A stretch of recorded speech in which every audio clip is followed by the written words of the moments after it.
Greetings, nerds, fellow Trekkers, Blerds, and Trekkies, and everyone in between. This is Will Polk, host of Cine Nerd Presents Blerd Trek, and I'm very, very excited tonight to have with me Subrina Wood from the Sci-fi Sisters, and also host of the CinnCine Goes SyFy podcast. So welcome to the show. It's good to meet you. Thank you. Thank you. I'm really excited to be here, Will. Yeah.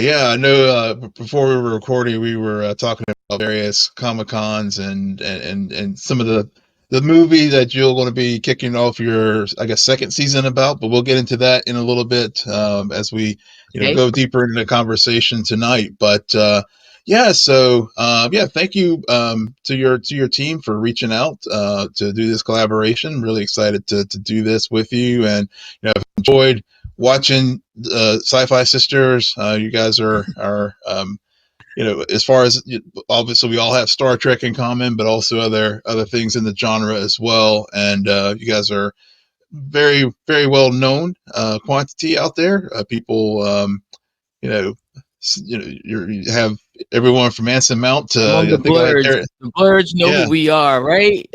yeah, exactly.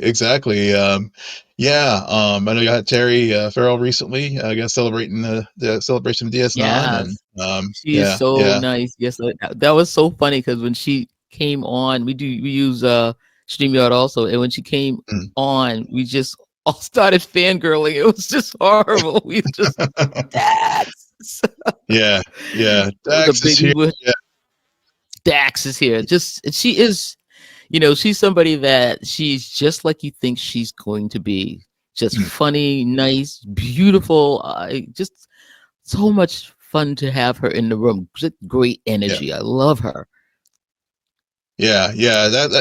Given that we're just a few days removed from celebrating the 32nd anniversary of Deep Space Nine, it's Oop. you know, yeah. I did a rewatch of the emissary. It's just Of for those course. those milestone like episodes or events in Trek history. You gotta like you gotta take time to rewatch. And the thing that what maybe before I jump into my thoughts, what is it? Let me ask you, which version of Trek is your favorite version of Trek, or favorite series of Star See, Trek? I have problems with this all the time because we were talking a little earlier, and I'm an OG girl. Like I Hmm. am the 10-year-old that saw the first episode of Star Trek. So Kirk is my guy, TOS is it. I mean, I've seen that like Yeah. 29 bazillion times, but then Deep Space Nine comes out and rocks my world, and then we have, Captain Sisko's like that's a whole nother story. So he's in my heart too. And Yeah. then we have my girl, Sonequa Martin Green, coming in there as Captain Burnham. So I can't pick a franchise. Mm. Those are my three. Those are my three. But Okay. where I really feel an affinity to the captain. Let's put it Mm. that way. I mean, the shows, yes, I love all three shows, but those three particular captains, Yeah. man, Yeah. I would follow. They said, are we going to go? We're going to get court-martialed. I would be like, yeah, I'm going. Okay. You'll be like Kirk whenever he stole the Enterprise in Star Trek 3. It's like, yep. I'll be right Yeah. on the ship. Yep. Yeah, just be like Sulu. Admiral, give us Yep. the word, and Yep. I'm like, burn them. Let's yeah, go. Let's go through the yeah, wormhole. Let's go 900. Yep. yeah, 900 years. Let's go, yeah, girl. Where are we going? yeah. For real. Yeah, for me, TOS definitely has a special place in my heart because that's I was the kid growing up and in the syndicated world. So of course, watching the shows in the evenings. They had the Yeah. local TV station had their either 7 o'clock at night or sometimes or 11:30 after the late local news, and they Right. It had was a actually show. had a We had the they had 7 in Boston. yeah, and they had actually had a set built for the show, and so they had a host, and he would introduce Oh, the wow. episodes. Yeah, this was in Charlotte, and yeah, WBTV, and they would have H.A. Thompson. He would like host the show and introduce the episode, and then have a little break, and yeah, so that was my experience growing up with That's Trek. But different. then, That is very different. I've never heard any city doing it that way. I mean, I've heard cities like, being faithful and playing it, but had a yeah, own set and a host. yeah. But but the thing for me was with the original series is once we got our first VCR, and Yeah. we're able to like go to Blockbuster or whatever, the local video store, to rent them. I never realized how chopped up those things were, those Right? old episodes, until I was able to watch the uncut versions on VHS tapes. And used to yeah, used to drive me crazy because I yeah, saw the original full versions, and then when they went into syndication, you usually didn't get the opening, the cold open. They mm, cut that right, out, and then they would shorten a lot of scenes. So sometimes I would go, "Wait a minute, didn't this thing start differently the last time?" And then by the time you watch syndication so much, you forgot about it. And yeah, then come around now, and you're seeing it in streaming, and it's like, oh, they fixed it. They gave me all of it back again, and some of it you hadn't seen in yeah, years. yeah. But I'll tell you a funny story about taping it. Because like I said, I saw the originals, and all those years when it was, yeah, my girlfriend went into the Peace Corps, and she was Hmm. stationed in Ghana, Africa, and we would send her care packages. And I remember one taping with a cassette tape, taking the little microphone, putting it up to the speakers of the television, and taping the audio of a Star Trek episode, and putting the cassette in the box with, toilet paper and tuna fish and Hmm. whatever else we were sending her, and mailing it over. And don't you know, when she came back from Ghana, she said, "You don't know how many times we listened to that tape you sent Huh. over of Star Trek." She said it went to all of the volunteers that were stationed all near her. And Mm. now when I'm thinking of it, it sounds like, "Hi, Bob," like it's, Yeah. they had Yeah. this one tape. I don't even remember what episode it was, but they were all so grateful for that cassette that we made of Yeah. Star Trek. Yeah. Yeah. Crazy. Guess, yeah. I mean, that's the thing about this fan base. It's just so passionate, and people just figure out so many ways, and I love how all of us have our entry points into Star Trek. Whether it's Yeah. someone like you who literally grew up on the original series, someone like me who came along, late '70s, early '80s, watching the Think But you still programs grew on up on the syndication. original series. But I still grew up on the original series. But yeah, yeah, but Deep Space Nine is my favorite. And the one thing I noticed when I was Oh watching yeah. the Emissary again is just how how they just laid that foundation, and then when you think about what you leave behind when we do get full circle at the end with the closing of the series, how just perfectly contained that series really was, and I'm Yeah. glad that people are discovering it now. All Hmm. because it was always sort of, and it's still to some degree, the redheaded stepchild of the franchise, because Oh sure. it is so different.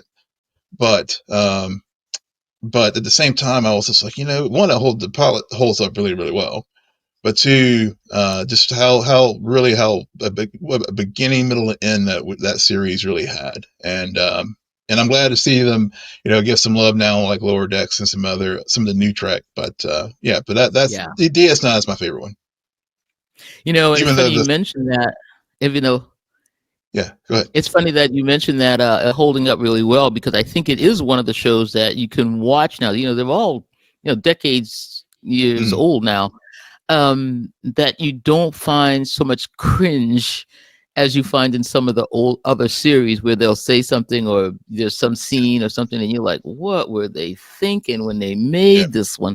And I can't really think of a episode where you're saying that in a DS9, where you're just no, like, oh, they got it so wrong.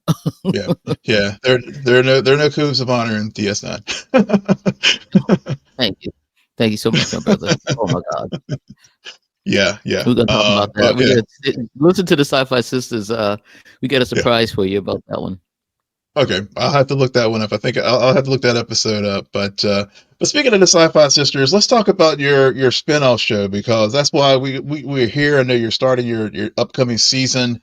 And I've listened to most of the first season of Cinna, was it, how's it, Cine Sin. Sin. Okay. Sin. Yep, just Um, double sin. Sin Sin. Okay. squared. Yeah, Sin Squared. I got it right the first time, but yeah, so Sabrina, just tell me what inspired you to do this spin-off show from the Sci-Fi I tell Sisters. you. Yeah. Well, CinnCine is short for the Cinnamon Cinephile, which is a avatar I created about 5 or 6, maybe a couple of years before I met up with the rest of the Sci-Fi Sisters. So I have been a film buff since time began. Like before Star Trek, I watched like every Humphrey Bogart movie. I watched any kind of classic movie. My mother loved film. She named me after the movie Subrina with Audrey Hepburn. Even though I got a U instead of an A. Yeah, I was named after that movie, and she told me all the time. And when it came on TV, just she and I would watch that thing, and oh my God, I love Audrey Hepburn. So I grew up loving films, and Boston was a great town because we had a lot of movie theaters. That whole rebirth of the 30 films came out when I was in college, maybe, in the Brattle Theater, and we had the Orson Welles. We had all these theaters that were showing all these old screwball comedies, so I was just into it. And then way later, I went off and became an accountant, so there you go, I had to get a job. But later I always had I remember, quite frankly, this is how it happened. I was getting divorced, and I was really just not in a good place, and my girlfriend said, think of something that you've done all your life that you really enjoy, that you would do without getting paid. And I was like, watch movies. That's what I would do without being paid. She said, well, what can you do about watching movies? And I said, well, I could write about them. I could talk about them. And internet had come out by then. Kids, the internet had come out by this time. So I started, I think I started just kind of like posting about movies. And then my girlfriend and I was sitting there like, I got to get a name. I can't just keep doing this as Sabrina and all that. And then we were sitting around, and I said, I'm a real cinephile. And then we were trying to think of names, colors. I wanted something that people would know automatically that I was black when you heard the name. And so we came up with Cinnamon Cinephile, and that was it. That was the birth of the Cinnamon Cinephile. So started with a Facebook page. Then I just started writing a blog, and then I had my own podcast, and then Discovery came out, and I met the rest of the sisters, and we just kind of went sci-fi, and I kind of let the movie thing die, because it was a lot of work putting the Sci-Fi Sisters out there, and we were thinking about doing a YouTube channel, and I said to the rest of the sisters, I said, well, would you guys mind if I kind of resurrected the Cinnamon Cinephile thing and brought it over to Sci-Fi Sisters? And they were like, we were waiting for you to figure it out. Oh, okay. So we just kind of, instead of making it classic, we switched it to sci-fi and cut it to CinnCine, and here I am. So that's what happened. Yeah. So given that you're a huge film buff, and when you were talking about that, I couldn't help but think, I know recently, I think I saw where Denzel Washington was talking about some of the great directors, and has a theater background, and he's really not much of a movie buff, whenever with his career, and but now he's I think he's wanting to get more in directing and stuff, and he's starting to branch out into that. So thinking about you as a film fan, and who are some of your favorite filmmakers as far as directors? I know, of course, you mentioned you're named after in sci-fi or in general. Just both in general and in sci-fi. Oh, okay. Well, the first director that always comes up, it's William Wyler. I know people are going to say who, but William Wyler. I when I was in college, the very first film class I ever took, we had a professor named Ken Happy, and I went to the College of the Holy Cross in Worcester, Massachusetts. Yay, Satyrs! And he had a class on William Wyler. And, he made The Little Foxes with Betty Davis. He made The Best Years of Our Lives with Dana Andrews, all these great films. And William Wyler, oh my God, I was in there. He made The Heiress with Montgomery Clift. And Okay. I went into this class because, it wasn't even for credit, if I'm not mistaken. No, it was no credit. It was like a 3-hour on Wednesday night at school. Like, what do you do? We were in there, and we were in the little film, like a studio, and he would show the movie and talk about it, and I just lost my mind. So William Wyler would probably be my top number one, and then after that is Alfred Hitchcock for sure. Okay. Rebecca and all that stuff. But of the new ones, I really like Christopher Nolan. If Christopher Nolan has made the movie, I'm going to see it. I don't care how complicated it gets or how disbelief it is. I mean, I'm there for him. That's it. So I love that. I love that guy. But yeah. So those are my big three right there. Cool. I just saw the 688 with Tyler Perry. I so want to like him, but good Lord. Yeah. I don't know. That movie was okay, though. It was okay. Yeah. I'm trying to think of somebody else, but yeah. Oh well, Jordan Peele. Now wait a minute. Let's go back. Jordan Peele. Yeah. Mm-hmm. Yeah. I loved Nope. I did too. That was such an underappreciated film. Oh I have to my say. God, people just didn't get it.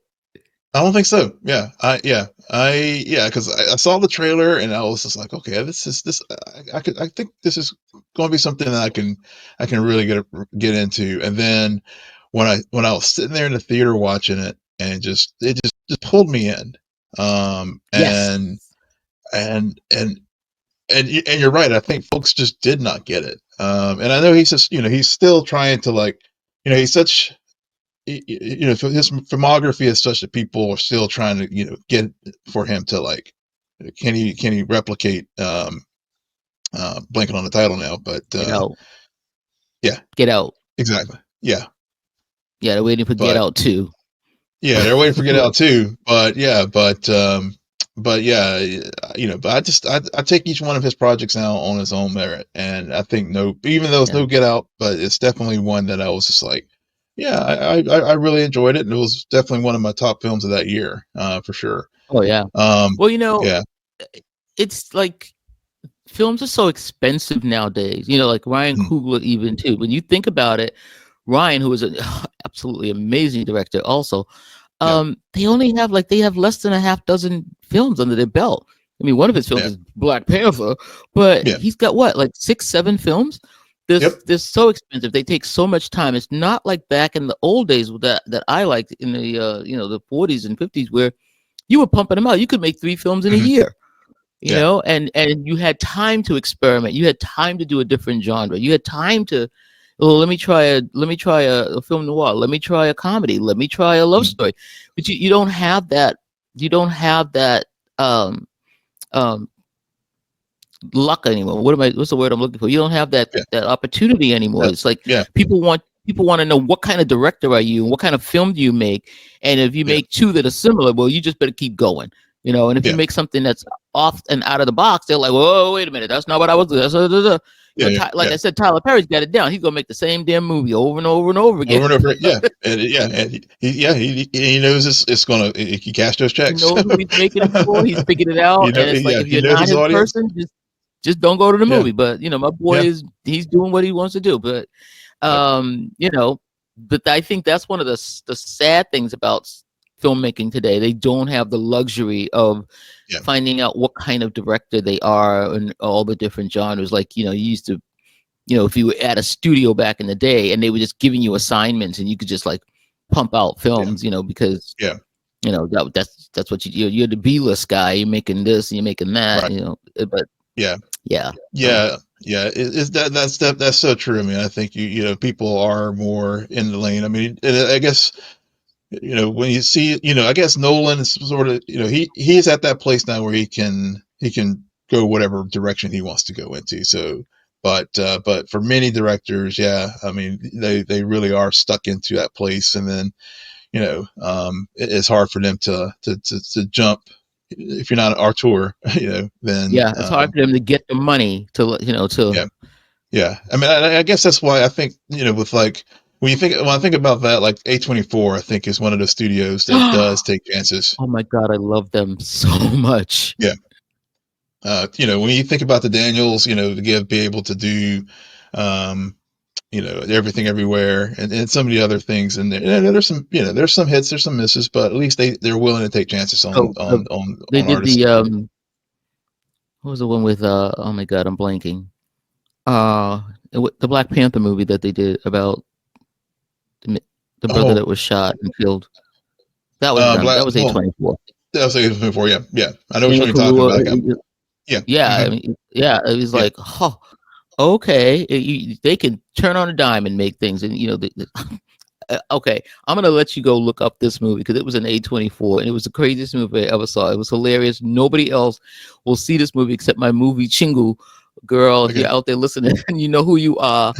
The movie was called Lamb. Hmm. And I'm writing it that's down. all I'm gonna say. Okay. Lamb, All A24. right. Watch it. Give me a call when you've seen it. Cool. I will do so. I will do so. I will watch it. And I will message you guys, and maybe we can do a. I'll mention it to my podcast partner too, and we can see what we can do about maybe doing a. Maybe maybe we can He gonna be like, do it. Sabrina, what did you tell Yeah. me to watch? I mean, I have friends that refuse to watch it after I told them what it was about. They were like, oh no, we're not watching that. I was like, oh no, you gotta see this. This movie Yeah. is crazy. Speaking of movies and stuff, and talking about genres, so what as far as film critique and sci-fi exploration, because and you're looking at some of the titles you've had on your podcast. There's you've had everything from Akira to just recently Blade Runner with David we're talking with David Livingston about that. So how do you develop that unique blend of the two as far as just like doing a critique, but Well, it's a also combination. yeah, yeah, Combination of my favorite movie that I loved when I was growing up, usually. And then the guests will sometimes, mm, when I ask certain people to come on, like for example, David Livingston, he was like, I want to do Blade Runner. I was like, well, of course, Mr. Livingston, whatever you want to do. Same thing with Brandon Schultz, who's from the writers' room of Discovery. He wanted to do Children of Men. And I'm like, yeah, great. Okay. It wasn't on my list, but those are great films. So we did what they wanted to do. So that's probably why I get a weird mix. Godzilla was mine. Akira was mine. I just love those two movies. And I wanted people to see classic sci-fi in my first season. The stuff that, let's go back. You want to talk about a story aging well. I mean, these movies like like the first giant bug movie ever made. Yeah, let's do it. Giant ants in the desert. Yeah. So, and I think what I love about these films is that they usually just have like one plot. It's like a giant ant in the desert. We got to kill it or it's going to kill us. That's it. We're not on any multiple plot. There's nothing you got to figure out. It's just kill the ants. I love it. But they were great stories. And we did that one with David Gerald, who wrote The Trouble with Tribbles. Oh, yeah. And David just broke it down for us. I mean, he just was into that movie. So I just love talking to people that are really knowledgeable about either screenplays or writing or directing and getting that background. I mean, it's fun to talk with your friends about a movie, but when you talk to somebody who makes them and has written them, it's really interesting to see what they see. Yeah, that was gonna be my next question. It was like, what criteria? You answered it as far as the criteria you use for your guest. Have you had it to that point? Have you had any discussions with your guest that has changed your perspective on a film? Yeah, Blade Runner, which is not one of my favorite films. It had not been until it was picked. It was not on my list, and I've seen it, and I was like, okay, but doing my own research on it, and then even when we were talking, I was talking to David. I said something like, I said, well, did you think he really was? Because I was still figuring out things when I was talking to him. So that movie was fairly that was a good one. I really enjoyed that because I wasn't playing. That was I was learning all these new Yeah, things about that film, and I was yeah, really impressed with that film. yeah, Like yeah. Godzilla, I knew, but I Mhm, even Godzilla, I always liked that film, but I did not know the deep history of it and a lot of the meaning behind it and what went into the making of that film. So when we did that particular interview with my friend Kaylia, mhm, um, a lot of people said, I have seen this movie, but I never knew it was all this. I said, yeah, mhm. it's an Yeah, incredibly important film, so it yeah, needs to be known. So I love discovering that about a movie, the yeah. what it really means. Yeah, that's a good point about both Godzilla in particular, because it was really not, and I guess that's one of the great things about sci-fi as a genre, because it can be an allegory for many things, and of course, that well, Godzilla was really, was part of born in the nuclear age was really starting to come on, and because I when I first time I saw Gojira, I guess if you want to go, to use the original term, original title for it, for many years, like I had the same kind of thing. It was just like, oh yeah, big monster, big kaiju. Yeah, Okay, cool. But kid movie. yeah, yeah, but then, several years ago, I was watching it with my wife, and we were like, that was one of the, we really got into the history of like what the meaning of that movie was with the original. And yeah, and when you see it in that vein, it definitely takes it to a whole nother level. Yeah, yeah, what it all represented, what the Japanese were Mhm. trying to say, and Yeah. and I think another reason why I like to do films of earlier decades is, every film is made from a particular person's point of view, the director or the producer, Mhm. or what they're going through right then and there. It always colors the filmmaking. Sometimes, when you find out who a producer is or a director, you may say, "Oh, I Yeah. don't even want to see that." You know what's coming, or you think you know what's Yeah. coming. But so knowing what was going on in the world that these people were living in when they made this movie is something I really love to explore, because it really makes it different for you, and sometimes you can forgive stuff that may be cringy now when you watch it, Yeah. or you understand things that maybe you just glossed right over and you didn't get the fact that Hmm. this meant something. Because like we always say, like I'm a film student, went to film school for screenwriting, but one of the things that always said in class, if it's not on the page, it's not on the screen. Yeah. So if they write something in that script, it's there for a reason. Or if you Hmm. put it on the screen, it's there for a reason. So when you're watching a movie, you really have to get it, because if you've ever been on a crew, there's nothing that's an act that accidentally gets filmed. No, maybe, but Yeah. you've got to set up the shot. You're putting the people in there. You're doing something at a particular time of day, at a particular Hmm. frame speed, whatever. When you say action, this is what you want them to see, and there's a reason. Hmm. So getting behind all that just fascinates me. Yeah. Yeah.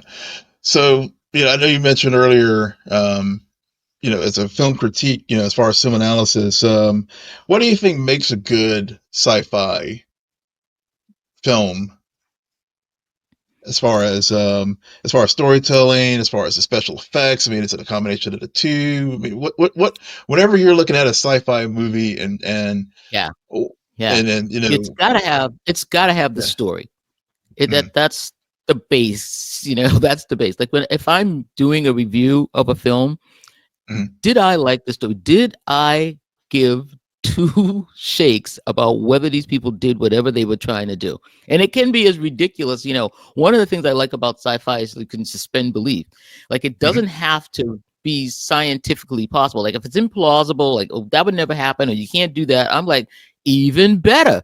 This is the Yeah. science fiction of it. Like, give me a premise and follow it all the way through to the end. Like, don't change facts Mhm. now, and don't bring in something at the last minute that's going to change this whole thing. You told me that the world has two moons and it goes around this way, or whatever you told me. That's what I'm thinking is going to happen all the way through this movie. So the science, as you tell me, has to be Mhm. consistent. The story Yep. has to be good. I have to care about those actors or the scene, or I have to have some sense of urgency that, yes, we gotta, like this movie I'm watching right now, we gotta build these engines to move the earth away from the sun that's going nova. I'm like, okay, that's a mission. All right, I'm on with this. Let's go. Yeah. So don't give me something where I can't understand, even though I'm a Christopher Nolan freak, that I Mhm. can't quite grasp what's going on. If I'm not following, like, why is he putting the serum in there? Like, I don't know. And I don't Mhm. mean that, you can have it as a thriller where I'm putting clues together. That's one thing. But by the end of that movie, I better know what happened. So I do like a satisfying ending. I really hate ambiguous endings. I just Yeah. don't like them. Yeah. And Yeah. I mean, sometimes, yeah, I just, end the movie for me, please. Please tell the entire story. yeah, yeah, yeah. I mean, I know some films sometimes, depending on, I guess a lot of times it depends. For me, I guess it depends on the film, because Yeah.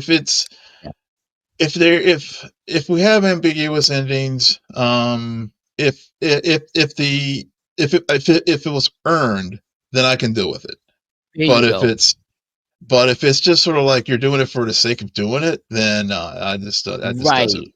Yeah. Exactly, Will. Exactly. Yeah. If you, what did you say?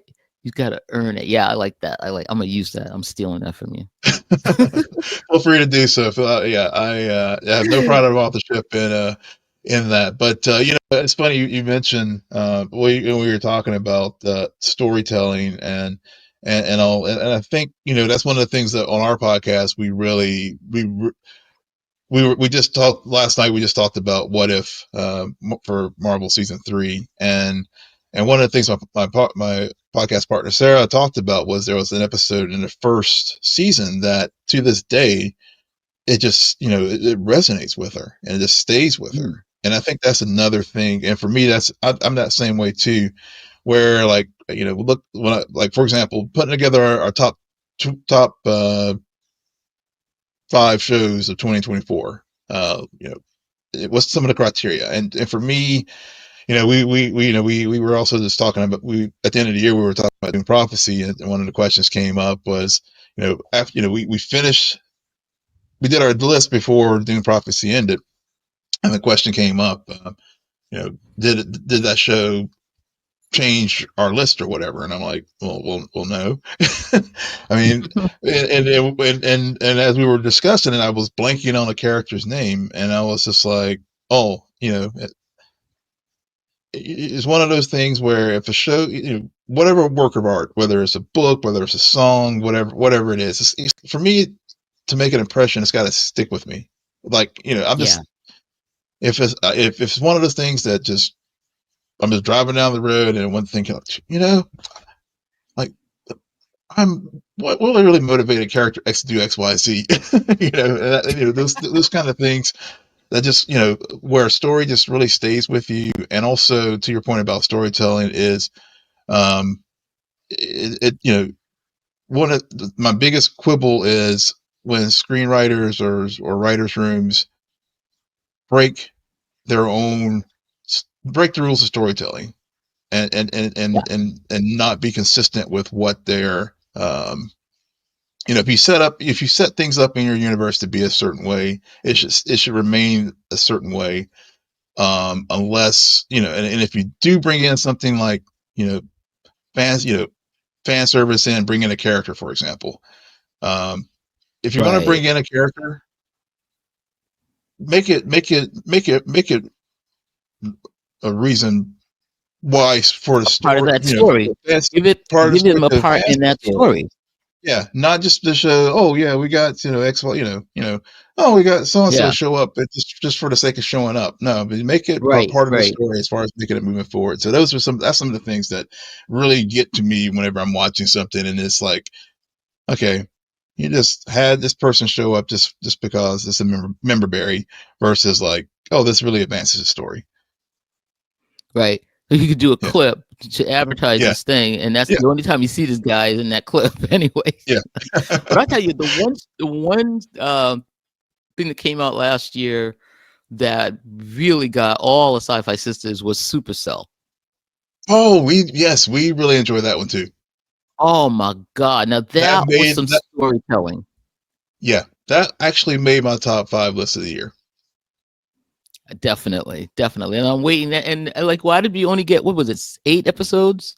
Something like that. Yeah, Oh, yeah. It was something like that. And it it was ended on a cliffhanger. Do we know yeah, we're getting second season? Like, what are you doing to us? I need to yeah. know. Yeah, Netflix did renew it. I was so happy to see that while we Yeah. were covering it, did see that Netflix renewed it because I was like, man, there's a lot more story in that show. But that Ooh, was definitely yes. yeah, yeah. But that was definitely a diamond that more people needed to talk about because that was just I really enjoyed that show. Yeah. We gave Yeah, Ratman all the props because yeah, they had what, 6 characters, and hmm they really told each character's story, so that at the end, when they all became like the crew, you yeah, were like, oh yeah, here we go, yeah, yeah, so yep, for um sure. and even the plot, like, what are you up against, and Yeah, we were, yeah, this is urgent, yeah, we got to do something. it, hmm it was it was phenomenal, mixing in things that are happening today, mixing in a story about medical yeah, inconsistencies, or how Black people are treated with certain yeah. diseases. So it was just phenomenal. I thought it was, and the music was great too. Man, I wanted that Oh yeah. soundtrack. Yeah, yeah. I'm glad you brought that up because that was one of the things I did want to talk to you about. Is as far as science fiction being a place for social commentary, and Sickle Cell was definitely one of those shows that, to me, really bring up. I mean, people hear about sickle cell, but no, but to take that particular that or disorder and build a story around it, and I just like the way that they, how these people's powers came to, Right, there are little mini right. origin stories for all of those folks. You know, how do you see the genre handling current, Supercell's one thing, but just bigger, more maybe globally, especially given that, you guys do a lot of reviews and commentary on a lot of different things, on your show, your own show, but also on the Sci-Fi Sisters. How do you feel as far as the genre as a whole is treating current real world issues? I mean, there's just so many things like climate change. There's, technology with AI.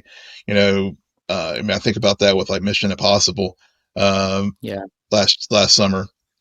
Social inequality. How do you think the genre is doing as far as, bringing Well, continuing yeah, that historical allegory?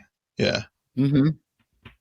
I think sci-fi is probably the only genre that's doing anything, but everybody else is just slashing and burning. It's just crazy. Mm, I find, Three Body Problem, things like that. mm, Movies coming in from China, movies coming in from Korea, movies coming in from Great Britain. Even we just had a Rwandan film called Neptune's Frost, and mm. just this is a musical sci-fi, Afrofuturistic Really? musical science Huh. fiction. Yes, I have not seen it yet, Will. I'm writing Okay. it down too. Someone suggested Yeah. this movie to me, Neptune's Frost, Okay. from Rwanda, and it's like nothing. I'm hearing that it's like nothing I've ever seen. It's got so many film festivals have given this thing awards. It's crazy. So Huh. it's hard to find it though. I have to get a Yeah. copy of it somehow. I'll let you know where it's being Yeah. streamed. Yeah. But Please let me know. Yeah. yeah, but yeah, I think sci-fi is saying a lot, and it has been the genre that's said a lot. Even with same-sex romances or hmm climate change. I mean, social issues, uh, you know, natural disaster issues. What was the one I just saw? And it was talking about the person couldn't hear. I don't know, but a lot of Yeah. different stories, and like this one Supercell with a disease where people had not heard of it, and now this was like really educating a lot of people about what sickle cell was. I think a lot of people thought it was like polio, that it had been Yeah. eradicated. I'm Black, and I even thought oh, sickle cell isn't that big a deal anymore. But yes, it is. It's still It out is, there. yeah. It just doesn't get any attention because it's all black people. But Mm, yeah, I think science fiction is really at the forefront of telling stories, and they've been ringing the bell on climate change forever. We're sitting here right now watching these Palisade fires out mhm, in California, and I just can't but think that the fact that it is so dry, the fact that the winds are up to 90 miles an hour, the fact yeah, that the complete streets are burning. It's like, oh, okay, how many times do we have to see all these crazy yeah, weather effects? I mean, DC is sitting under like 8 inches of snow. We haven't had this much snow in I don't no, know how long. But yeah, all of a sudden we just get this, like, okay, what is going on? We don't get snow like this. But yeah, yeah, the science fiction is definitely doing it, and I think even when it's a superhero movie, which I put in that's like a sub genre of sci-fi for me. mm, uh, and a superhero movie has ruled for the last few years in the box office. But we're seeing a little lull right now.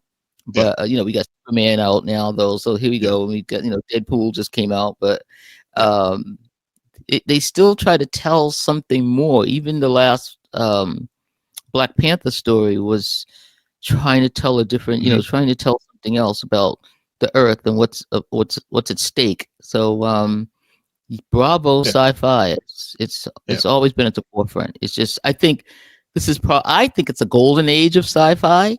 oh, yeah, Like a mhm, lot of people are looking at it that never did. I don't think we could have really gotten this many podcasts and everything off the ground talking about science fiction if it wasn't at this particular time with Marvel yeah, and DC and mhm, Paramount and even Apple, all of them coming up with yeah, incredible yes, shows.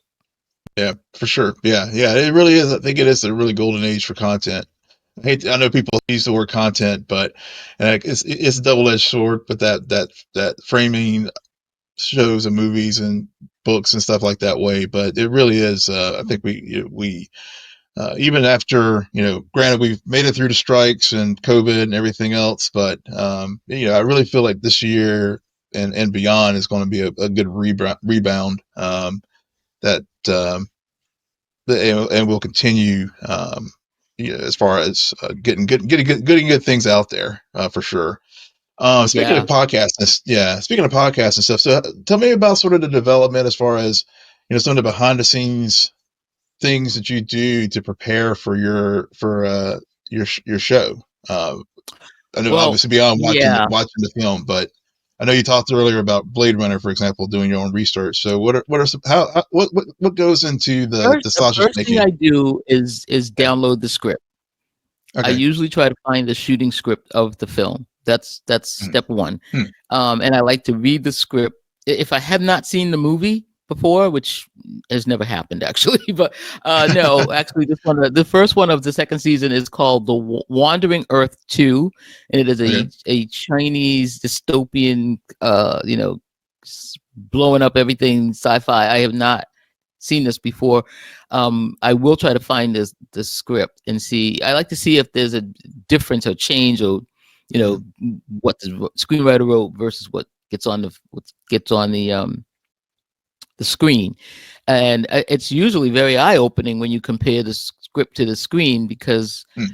if it's a different writer, like what did we do? We did the one where the Fantastic Voyage, written by Jerome Bixby, who wrote a few Star Trek Mhm. episodes. He did Mirror Yep. Mirror. That's Jerome Bixby, and Yep. so he wrote Fantastic Voyage, and we were like reading, his script, and it was based on someone else's idea, but we read that script, and then you see the movie, and you see the different changes and things, and what made it into the film and what didn't, what got changed, who got combined, characters to get. Mhm. And it's really fascinating to me, like why, for cost or for this or for that. So that's the first thing. I usually read the script. I usually watch the movie a couple of times. I watch the movie, just watch it through. Just Yeah. let it wash over me, and then I'll watch it again with pen in hand, and I'm making notes. Uh, Then I do research. Then I do research on the film. I try to find articles about it. I go into IMDb. I read Hmm. trivia about it. I look up the stars. I look up the directors. I look up everybody. It's just a whole big thing. And I love every second of it. People would think, "Oh my Yeah, God, that's a lot of work." I'm like, I can't get enough of it. I love doing yeah. deep research on films. I just love it. That's awesome. That's awesome. So, what's been the audience feedback for you on the show as far as just, comments and just social media and other things? What's what listeners, watchers, what have people I have think a lot of shared with people, you? Yeah. yeah, they really appreciate, like as we were saying earlier, they really appreciate the film more. A lot of people had already seen the film, like when Mm-hmm. we were talking about Children of Men, Mm-hmm. and Brandon Schultz loves that movie. And I do too. And a lot of people, they may have seen it, they don't remember it, or, they're like, what is this Children of Men? But when we explained what was going on, and then talked about the actual making of the film and some of the shots of the film, like that one shot, like, oh my God, it's like chef's kiss, Jesus. Yeah. People went back and watched the movie, and then made comments that, oh my God, this is such a great film. And I think I would like my listeners to have their level of film appreciation raised, Mm-hmm. that you're not just watching a movie and eating the popcorn. You're looking at the cuts, and you're looking at the camera angles, and you're looking at the lighting, and you're looking Mm-hmm. at the costuming, and maybe you have to watch the movie twice, but hey, that's a good thing. Yeah. That's Maybe a good you thing. Yeah. watch it once to get the story, and the second time you're getting all the aesthetics and the beauty of filmmaking that Mm-hmm. I just think it's one of the greatest art forms ever. Yeah, yeah. As far as you're planning your second season, have there been any recommendations that you from your audience that you're going to incorporate into the show? I haven't heard. Yeah, well, oh, gosh, I don't know how many people want us to do like Planet of the Apes. Mm, Logan's Run has been suggested. It's just so many. mm. I got to do 14 episodes, and Okay. there's so many to pick from. But the Logan's Run is like, I don't know what else I can say about Planet of the Apes. That's been so Yeah. done that Yeah. maybe, but it's always good. The thing. Okay, here's what I was thinking to do, if not just Planet of the Apes, I wanted to do a Charlton Heston trilogy. What do you think of this Mm, idea, Will? Because I wanted okay. to do Planet of the Apes, Soylent Green, and Green. Omega Man, which he made all three in a span of maybe Yep. 5 years. And I was like, Yep. what was going on with Charlton at this time that he was making all these? The That's Soylent a great Green was one idea. of my favorites.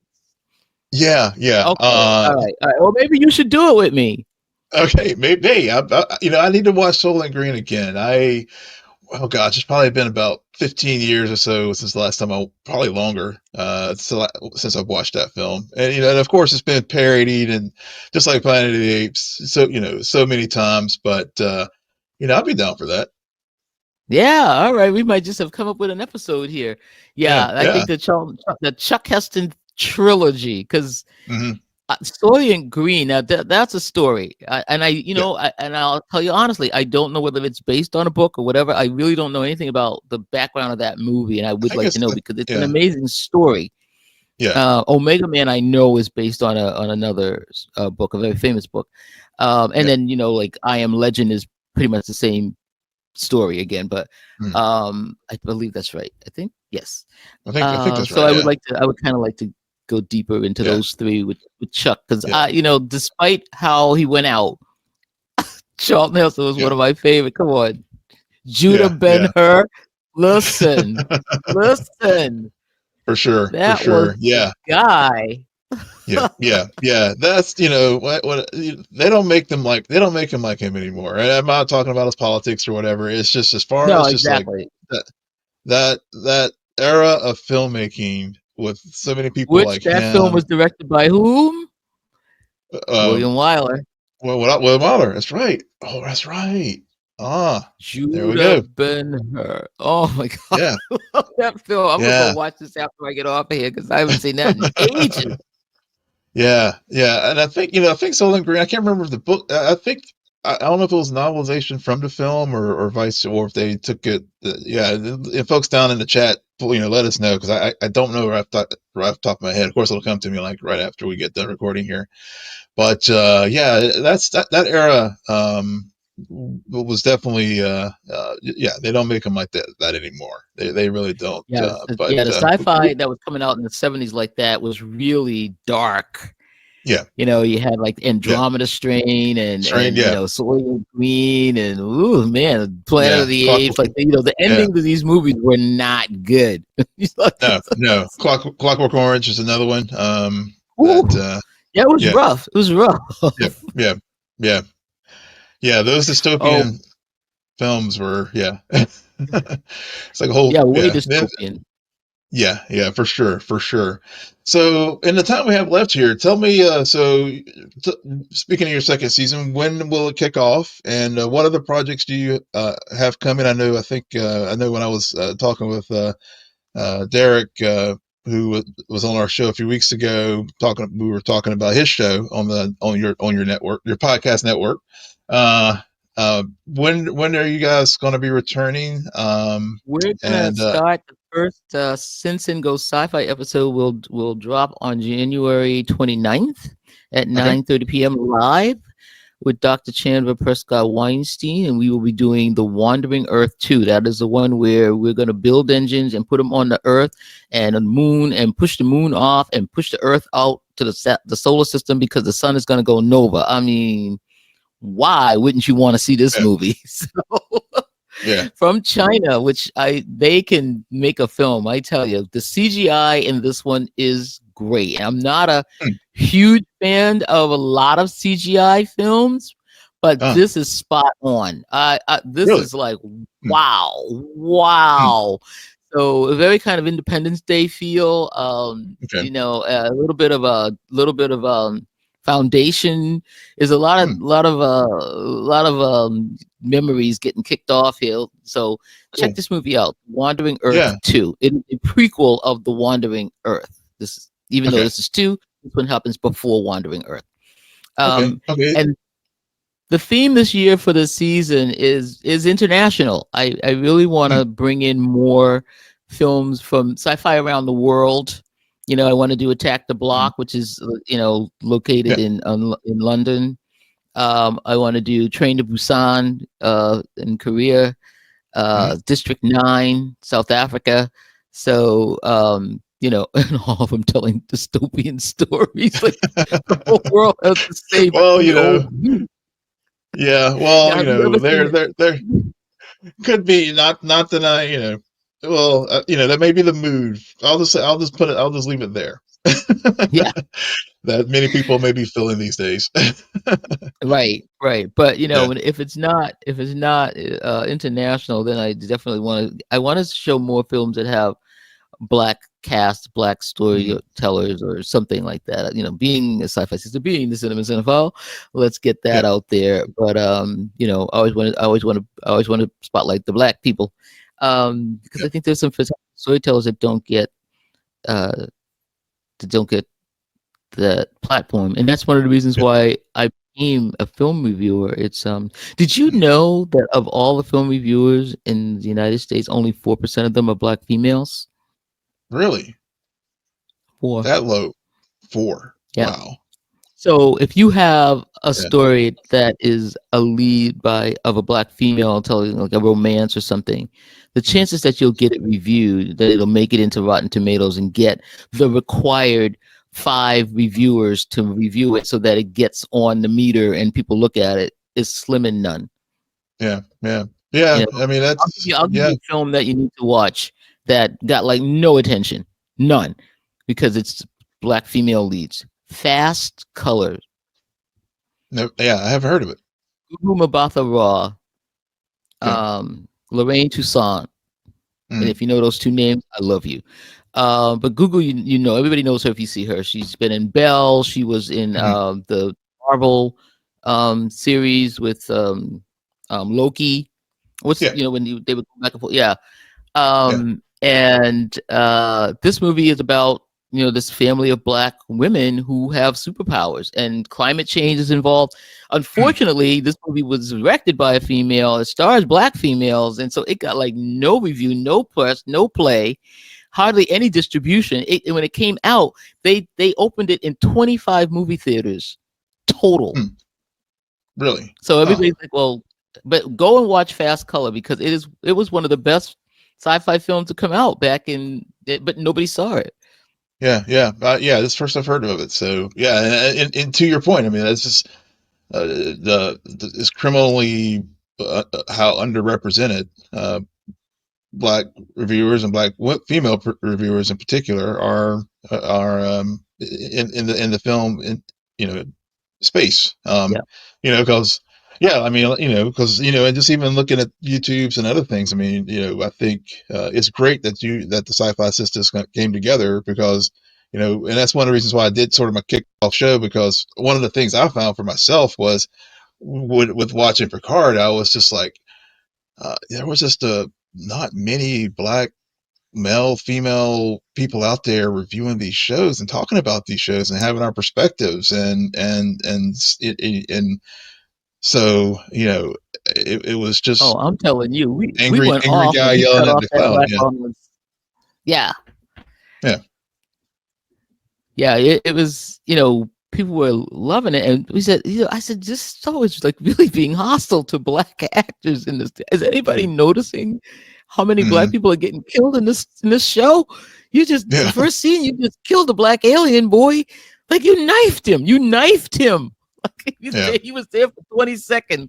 I said, well, why bother putting all that makeup on him if you're just gonna kill him off anyway? I said, just make him a trill, put some spots on it, and call it a day. You gave him yeah, all these prosthetics, and then you killed him. I was like, anyway, but yeah, Picard yeah, had there was a lot of things in that just kind of rubbed us the wrong yeah, way from the beginning, and we yeah, just thought Star Trek was a little better than that. But yeah, we like yeah. to Well, call it's Star Trek definitely, out when they're doing that. It's like no, yeah, no, yeah, no, no, yeah. no, no, no. If yeah, for I think I know the third season was one that it was sort of that eighth season of the Next Generation everybody had hoped for. So it did redeem Yeah, itself, but at the end of the day, it's still I haven't honest yeah. to Thank be God they completely went and got honest. Beverly. Thank you. Yeah, yeah, for real, for real. But honestly, I haven't rewatched it since I watched it the first time. I just one of those, Yeah, there's some things I'll go back and revisit. I've revisited Discovery. I've yeah, revisited obviously yeah. Strange New Worlds, but even Lower Decks, but Oh, and Prodigy. they did DS9 wrong on that one too. They just I don't understand. They just made like you went back and got the DS9 storyline, and then you didn't bring anybody from DS9 or Mm-hmm. any character from DS9 in to tell Yeah, that story. You didn't bring. You got shapeshifters and whatever going yeah, on. yeah. Okay, I mean, whatever. I guess, yeah. They're like, well, we had Worf, but yeah, but Worf Yeah, started on TNG. Yeah, yeah. There's just so many things that were part of that third he was season that on. was He was just like on every time. TNG. Yeah, yeah. My wife never. She didn't get a chance to fully watch DS9. So whenever those elements of the third season were popping up, I was like, yeah, I was like over there having like my nerd fit, and so I would have to like the Dominion War, Changeling Arc. I mean, all that kind of stuff. I'm like, yeah. So I Oh was like, man, we gotta have this is a gap in her Star Trek, and she's a big fan, but yeah, herself, serious but gap in her Star Trek. in her Star Yes. Trek lore, I was like, I need to fill that gap for you, sweetie. Now, did she watch Star Trek before she married you or Yeah, after? yeah. Before. We grew up with, yeah, Before. yeah. Her father was a big fan, and so yeah, Okay. so I can't date any guy that doesn't know Star Trek. yeah, she's a big fan. We have a rule in our house that we can't watch whenever a new show is on, we have to watch it together. Oh So it's my. Okay. yeah, so it's definitely we can't um yeah That's a good unless rule. I mean, I could yeah, it's a good understand rule. that. Yeah, yeah. So it's a good rule. But I have to tell them like, look, there's a 40-hour, we can't go too long because, the internet is the That's true. internet. Don't be taking all day to see the daggone thing if I gotta wait for Yeah, you. So let's exactly, go here. exactly. Yeah, Set a yeah. time and let's be there. Yeah, speaking of Trek, before we go, I know there's the is it the Trek Talks, the big fundraiser that's coming up. If Yeah, you guys want to be a yeah, we're part of that, coming yeah, back. yeah. Tell the folks a little bit more about that. Yes, yes, yes. Trek Talks, which is the brainchild of Bill and Dan from Trek Geeks, Hmm. is a fundraiser for the Hollywood Food Coalition. Also, not just Bill and Dan, but also John Billingsley from you know Hmm. him as Dr. Phlox, and a Yep. lot of other people in Star Trek that are on that board. That's how I met David Livingston. He was on the board a few years ago for Trek Talk. So you know um, um,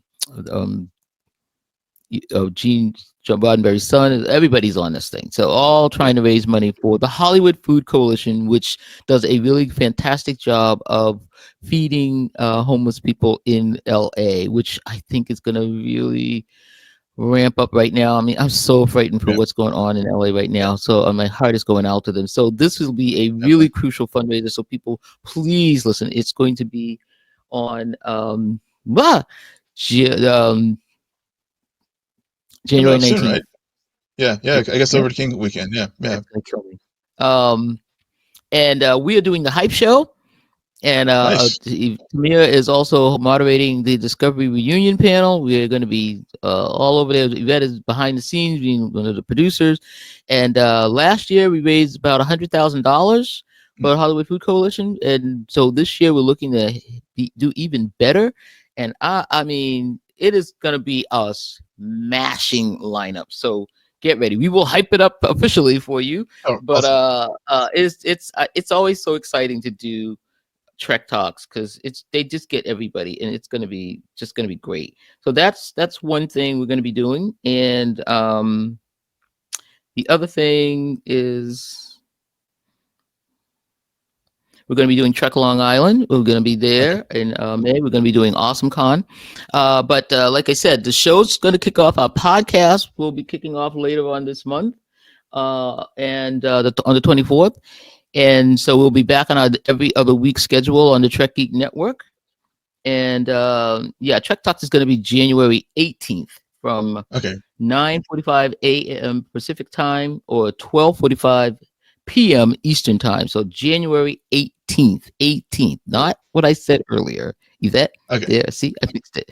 Um,